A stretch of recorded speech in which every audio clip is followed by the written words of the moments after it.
O Brasil foi descoberto por um erro de navegação que mudou o mundo. Mas você realmente acreditou nisso? Saqueadores, usurpadores, degredados ou apenas mais uma narrativa loroteira que teu professor de história roqueiro inventou para te ludibriar e te roubar de um passado glorioso e te instituir um complexo de vira-lata. Trataremos de grandes homens que deixaram suas casas e arriscaram suas vidas para encarar o perigo e o desconhecido em busca de novos horizontes, novas possibilidades e, acima de tudo, levar a cruz a mares nunca dantes navegados, numa última cruzada, a que ficou conhecida como Terra de Vera Cruz. Descobrimento.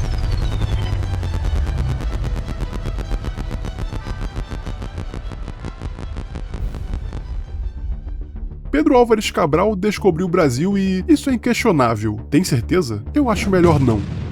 Ok, você já sabe que, supostamente, Portugal, sob o comando de Pedro Álvares Cabral, descobriu o Brasil. Mas o que você não sabe são os motivos que levaram Portugal a embarcar nessa jornada. Para eu te explicar isso, eu preciso voltar alguns séculos atrás. O Reino de Portugal foi forjado pelas batalhas de reconquista da Península Ibérica, que estava sob domínio muçulmano. E óbvio, eles lutavam pela própria sobrevivência. Mas a ideia de espalhar a fé cristã era um ideal que lhes dava força. Dom Afonso Henriques, o primeiro rei de Portugal, lutou pela expansão do seu reino contra os muçulmanos, contando com o apoio de guerreiros cruzados e os famosos templários. O fim da reconquista portuguesa só ocorreu em 1249. E perceba, transmitir a fé cristã foi um fator determinante para a criação do Estado português. Outro fato importante para entendermos como os portugueses chegaram até o Brasil foi a grande perseguição do rei francês, Filipe IV, aos cavaleiros templários. Pressionado por Filipe, o Papa Clemente V, em 1312, emitiu a bula Vox in Excelso, suprimindo a ordem dos templários. Mas Dom Dinis, o rei de Portugal da época, não concordou com isso. A nação portuguesa não poderia virar as costas aos templários que ajudaram decisivamente nas guerras de reconquista. Para salvar os templários do extermínio, Dom Dinis solicitou ao Papa que eles fossem incorporados a uma nova ordem, exclusiva de Portugal, a famosa Ordem de Cristo. E esse é o grande berço do Brasil, pois a Ordem de Cristo, ou seja, os templários, tornaram-se o principal motor e financiador das explorações marítimas portuguesas, especialmente sob a liderança do infante Dom Henrique, o navegador. Eu tenho certeza que você acreditou na historinha que a expansão marítima portuguesa tinha como principal objetivo a exploração de povos, não é mesmo? Mas parece que você estava errado. A expansão marítima era vista como uma continuação da Reconquista, cujo objetivo era propagar a fé entre povos alheios à religião católica. E foi assim que Portugal e seus bravos homens se lançaram ao mar. Agora, imagine abandonar a terra em que você nasceu para se aventurar pelo desconhecido. Não é muito diferente da expansão espacial que presenciamos recentemente, com a ressalva que morreram muito mais homens no mar do que no espaço. Vários avanços estratégicos ao longo da costa africana foram vagarosamente conquistados, até que em 1497, Vasco da Gama ousou se afastar da costa africana, seguindo as correntes marítimas para fugir das zonas de calmaria, a famosa e inédita Volta do Mar. Uma atitude audaciosa que se mostrou correta, fazendo finalmente os portugueses alcançarem a tão sonhada rota das especiarias. Esse foi um grande passo de um homem, mas um passo ainda maior para toda a humanidade. E é exatamente nesse contexto que podemos iniciar a história de Pedro Álvares Cabral.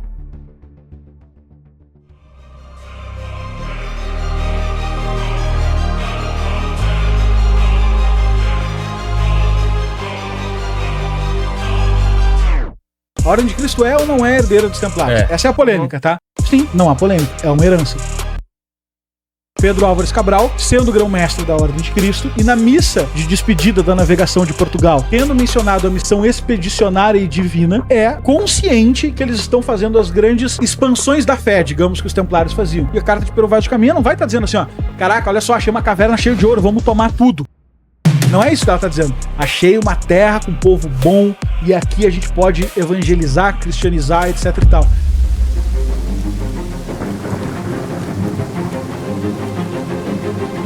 Eu acho que eu consegui deixar claro que, no século XVI, Portugal já era uma imbatível potência marítima. Dom Manuel I, o Venturoso, estava investindo pesado no comércio com as Índias Orientais, especialmente na expansão da fé cristã para o Oriente. Após o grande feito de Vasco da Gama, Dom Manuel ordenou a criação de uma armada nunca antes vista no Reino de Portugal: 10 grandes navios e 3 caravelas, contando com 1.200 a 1.500 homens. A liderança da armada foi confiada a Pedro Álvares Cabral, um fidalgo da Ordem de Cristo. Podemos chamá-lo de um templário moderno. Cabral recebeu 2 missões de Dom Manuel I: criar relação com o Samurim de Calicut e dilatar a fé cristã na região. As ordens do rei foram claras. Em caso de recusa ou hostilidade do Samurim, Cabral tinha carta branca para impor toda a força militar confiada ao seu comando. Essa missão, na verdade, não era diferente das famosas cruzadas, só que dessa vez, Portugal estava sozinho.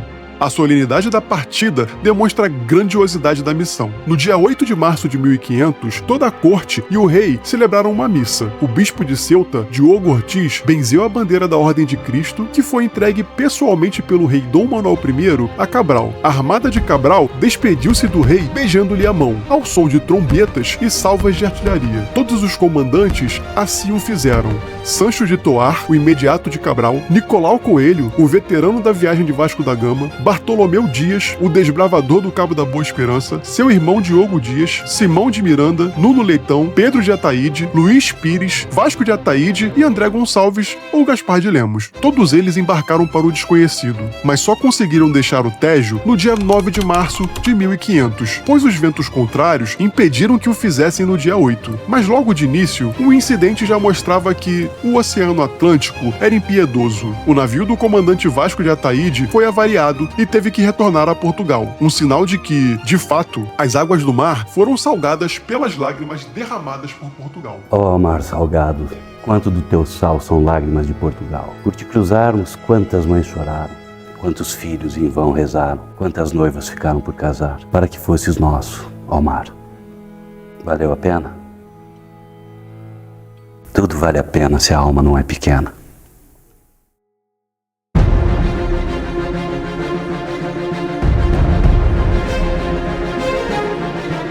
Apesar desse incidente, Cabral continuou sua jornada e, após cruzar o Golfo da Guiné, ordenou que sua armada fizesse a manobra imortalizada por Vasco da Gama, a famosa Volta do Mar. Mas Cabral cometeu um erro: queria reescrever os rumos da história. As correntes marítimas não o levaram ao sul da África como previsto, levaram ao Novo Mundo. Seria esse um erro grotesco ou a concretização de um planejamento meticuloso e secreto? Na terça-feira, dia 21 de abril de 1500, logo após a Páscoa, os navegadores perceberam sinais de terra próxima, mas somente no dia seguinte, dia 22 de abril de 1500, os sinais se tornaram realidade. Uma alta montanha redonda inundou os olhos de Cabral, o ponto mais alto da Serra dos Aimorés. Em honra à Páscoa, Cabral batizou esta montanha de Monte Pascoal e a terra, recém-descoberta, de Ilha de Vera Cruz, que posteriormente seria alterada para Santa Cruz e, finalmente, Brasil. Nesse primeiro contato com a Terra Nova, receosos com o que lhes esperava, Cabral ordenou que seus navios fundeassem a 6 léguas da costa, mas logo no dia seguinte, dia 23 de abril de 1500, Cabral finalmente ordenou que se aproximassem da costa, fundeando a apenas meia légua de uma enseada, hoje conhecida como Rio do Frade. Nicolau Coelho foi o primeiro a sondar a praia, não demorando muito para estabelecer os primeiros contatos com os nativos. No dia 24 de abril de 1500, Cabral novamente ordenou que a frota navegasse 10 léguas ao norte, alcançando uma enseada que denominaram de Porto Seguro, hoje conhecido como Coroa Vermelha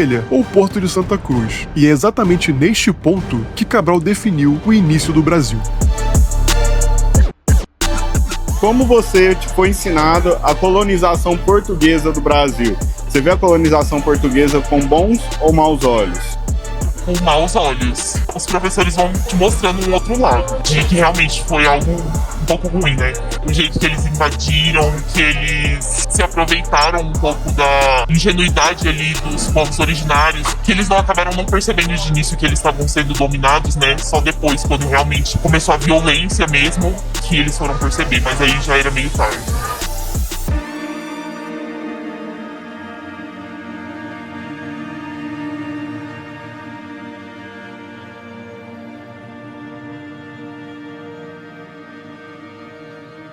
Afonso Lopes foi enviado para explorar a enseada. Ele encontrou 2 jovens índios pescando em uma canoa e os levou até Pedro Álvares Cabral. A carta de Pero Vaz de Caminha apresenta muito bem esse episódio ao rei Dom Manuel I.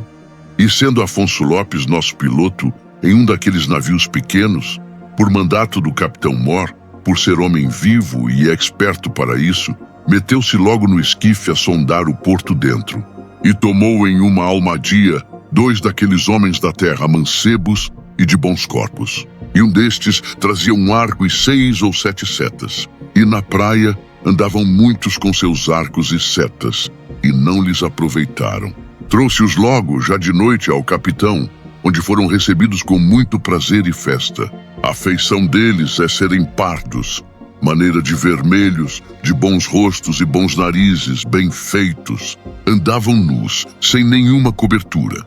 A cena que se seguiu no navio Capitânia foi extraordinária. Cabral sentado em uma cadeira com um tapete aos pés, ricamente vestido e com cordão de ouro rodeado por seus capitães e escrivãos. Os indígenas não possuíam qualquer protocolo de cortesia, observando tudo com curiosidade. Um deles apontou para a terra e para o colar de ouro, gesto que foi entendido pelos portugueses como se houvesse ouro no Brasil. A oferta de alimentos europeus foi recusada pelos nativos. Se provavam, logo cuspiam. O vinho também não agradou. Já a água foi aceito para lavar a boca, mas não para beber. Talvez por receio, eu imagino. O momento de maior conexão talvez tenha sido um rosário de contas brancas que um dos indígenas colocou no pescoço com grande alegria, enrolando-o depois no braço. Seus gestos novamente indicavam a terra e o colar de Cabral, levando os portugueses a crer que ofereciam ouro por tais objetos. Caminha, com notável franqueza e uma dose de autoironia, reconhece a projeção de desejos. Isto tomávamos nós assim pelo desejarmos.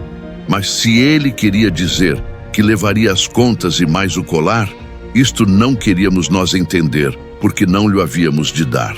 Ao anoitecer, os nativos foram acolhidos. Cabral ordenou que os dessem almofadas para a cabeça e manto para se cobrir. Na manhã seguinte, Cabral devolveu seus arcos e flechas e os presenteou com uma camisa nova, um gorro vermelho, um rosário de osso, uma campainha e alguns guizos. Os nativos, de modo geral, mostraram-se calmos e alegres, ajudando com o reabastecimento dos navios, observando tudo com curiosidade e trocando seus cocares, arcos, flechas, araras e papagaios por bugigangas como braceletes, manilhas, guizos, rosários, chapéus e, em especial, espelhos, que lhes fascinavam pela novidade e pelo reflexo de suas próprias imagens. 2 degredados, Ribeiro e Diogo Dias, sob ordens de Cabral, visitaram as aldeias dos nativos, sempre bem recebidos, mas tinham que ir embora das aldeias antes de anoitecer.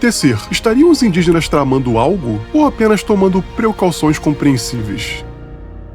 No dia 26 de abril, que vai se dar um fato fenomenal, magnífico, porque é o domingo, não? O capitão disse, hoje é dia de missa, temos que ter a celebração da missa. Dia 26 de abril, dia de Mater Boni Concili. Essa missa não foi com os índios. A primeira foi só para os cavaleiros da Ordem de Cristo. Frei Henrique de Coimbra, quando terminou a missa, ele ainda subiu numa cadeira e fez uma pregação sobre a importância de catequizar aquelas terras. Quando chega no dia 1º de maio, eles resolvem celebrar a segunda missa e ergueram o cruzeiro e os índios se põem debaixo da cruz. Os índios que junto com os portugueses vão levando a cruz, a primeira cruz do Brasil.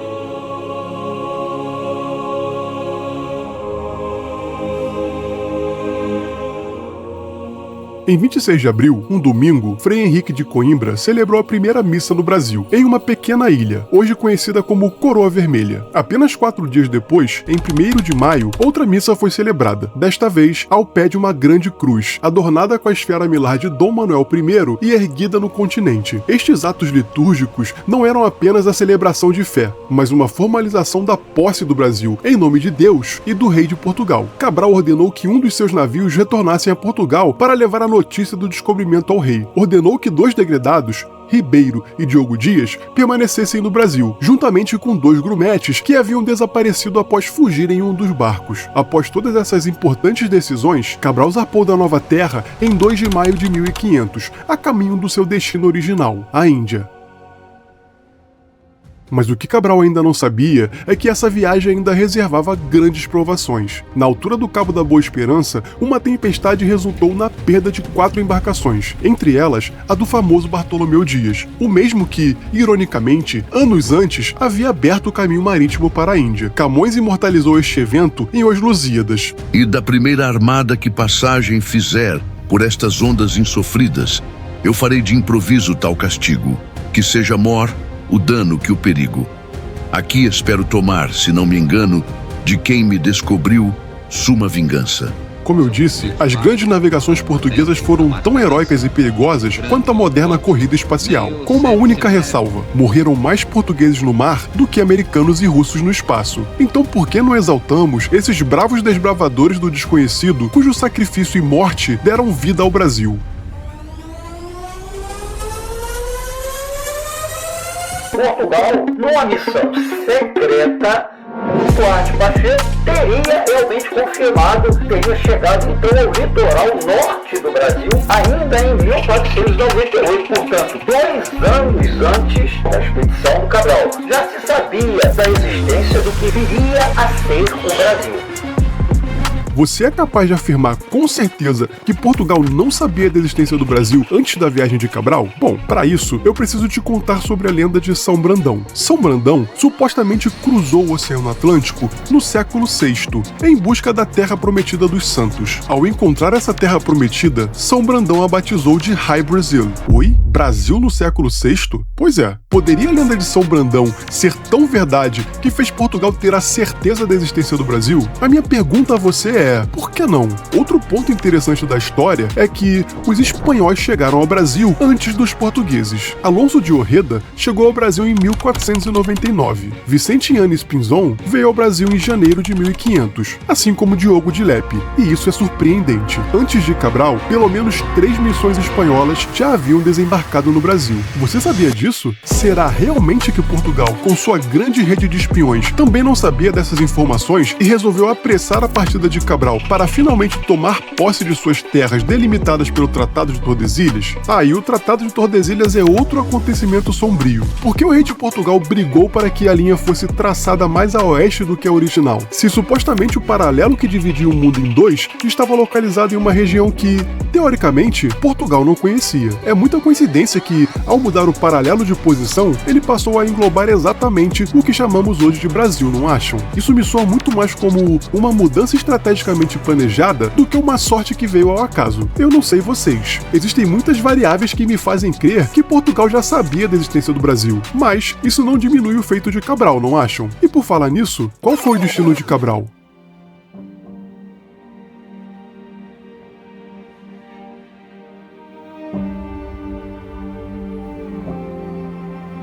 Após deixar o Brasil, Cabral conseguiu chegar às Índias, supostamente a sua missão original. Retornou para Portugal, ganhou suas regalias do rei, mas um fato fez com que Cabral fosse esquecido pela coroa. Ele recusou uma nova missão ordenada pelo rei para as Índias, alegando não concordar com o regimento. Isso abriu caminho para a nomeação de Vasco da Gama e, fatalmente, levou ao afastamento gradual de Cabral dos grandes empreendimentos marítimos. Cabral desapareceu dos registros históricos após 1502. Não sabemos como foi a sua vida, onde e como foi a sua morte. O descobridor do Brasil morreu esquecido pela história, mas esse abandono das nossas raízes duraria até 1839, quando o historiador Vanhargen descobriu o túmulo de Cabral em Santarém, Portugal. Seus restos mortais foram resgatados pela pátria que ele descobriu em 1903, levados ao Rio de Janeiro e depositados na Catedral Metropolitana, onde permanece até hoje com o seu texto em homenagem. Aos 30 de dezembro de 1903, sendo arcebispo desta arquidiocese,